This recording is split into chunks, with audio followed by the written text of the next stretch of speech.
Happy Wednesday. Welcome to What's Up Wednesday with Renee Weaver-Wright here at my virtual academy. Another cold March day, but the first Tigers game is only 3 weeks away, so we're getting close. Weather should be warming up, but one exciting thing about March, besides the nice weather coming, is that March is National Reading Month, and reading is so important. I want to share with you this picture.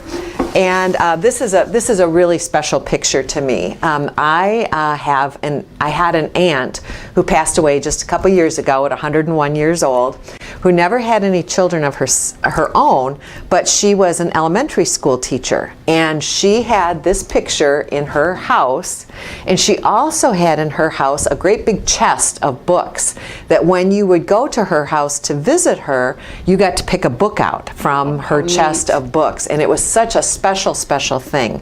And I just love reading, and I just always loved this picture. Whatever house she lived in, this picture always went with her, and this is a copy of that picture. It's not her actual picture. But this picture says to me how exciting reading can be and how special the time is that you read with someone and that you share that love. Reading can just take you so many different places, and this picture to me just says it all. I just so wonder what are they reading about in this book? What's going on in this picture?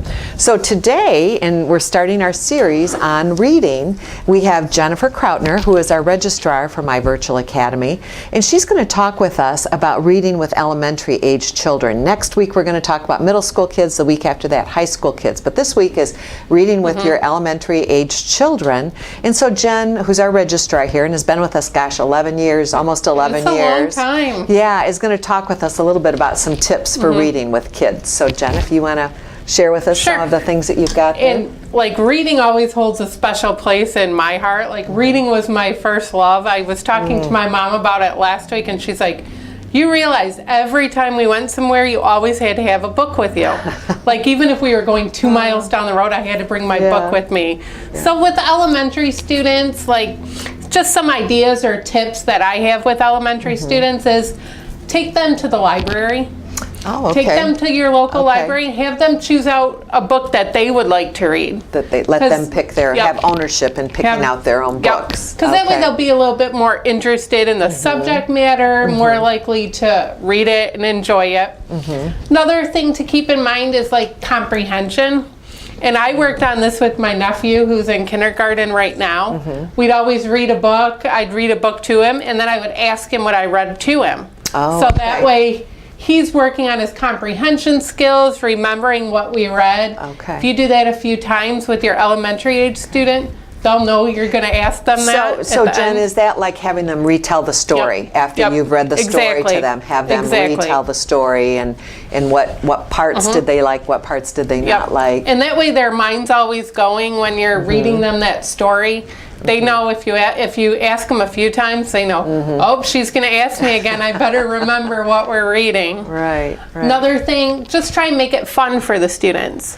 When I was doing my student teaching in a 4th, 5th grade classroom, it's when Harry Potter was really big. And I hadn't read Harry Potter. But I told the students, I'm like, I'm going to go get Harry Potter book 1.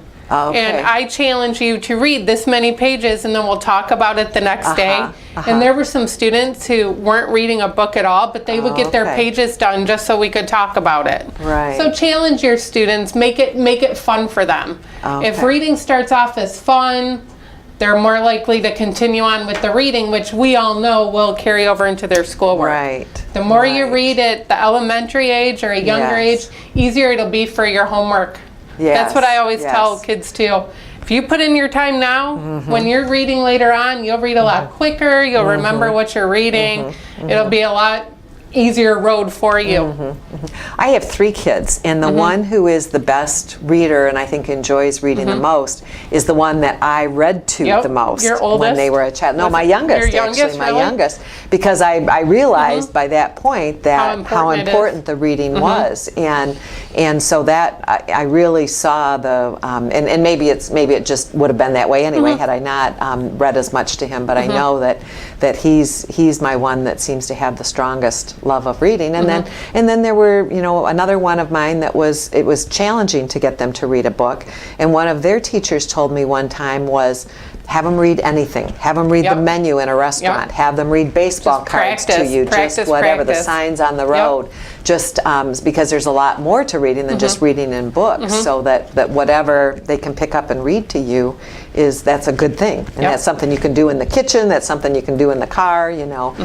So it's not always just holding a book in your hands, you know, practice, for the practice, kids. practice. Yes. Now I see you've brought some books with you today. I did bring some books, some of my favorite ones that I remember. There's also like a ton more that I didn't bring, but so I'm just going to show them. Are You My Mother? Super cute book, all about a dog and his hunt for his mother. Goes to different animals. There Was an Old Lady Who Swallowed a Cow. This is a fun one. This is one of my all-time favorites.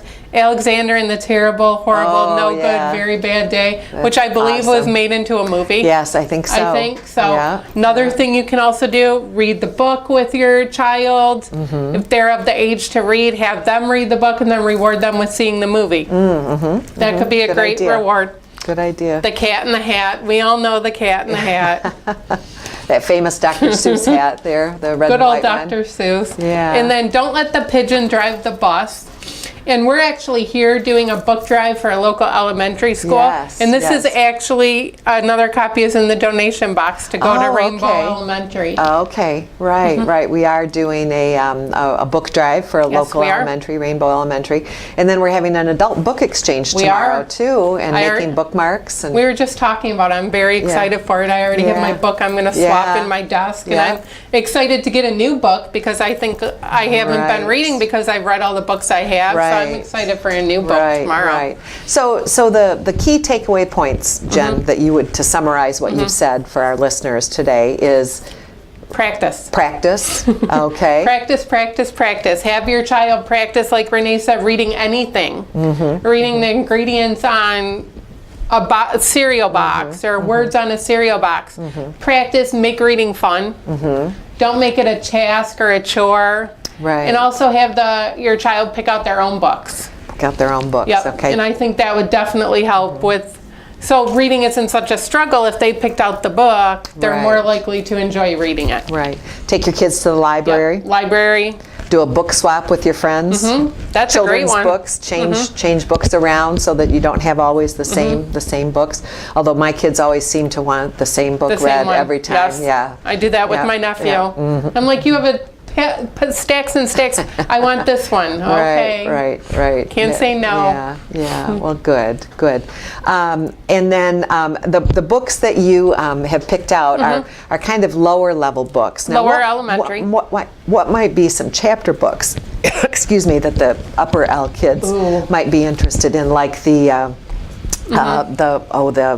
pants one. What's the Captain Underpants. Yes, Captain Underpants. Yes, that's a popular another thing series. when I was student teaching, they loved the Michigan Chillers books, which were like the mysteries about Michigan. So you're also learning parts of Michigan along with a mystery. Harry Potter. That hasn't gotten old, and then you can also reward with the movies after. Because we all know there's Harry Potter movies. Yes, very good. Junie B. Jones is good for like first, second grade level.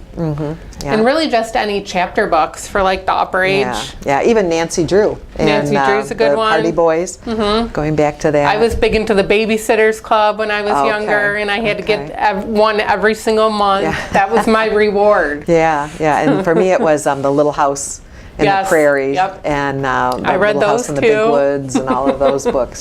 So but again, those books take you somewhere. They do. Just like in our picture here, you know, they really they bring you to a different world. You know, what in the world? Take you to a different place. Take you to a different place. Exactly. That's the words I was looking for. So I hope this week with your kids that you help them to go to a different place, to find a good book to read, to snuggle up on these cold March days, and explore a new world, explore a new place, and look forward to seeing you next Wednesday with What's Up Wednesday with Renee Weaver-Wright at MBA. Thank you. Thank you.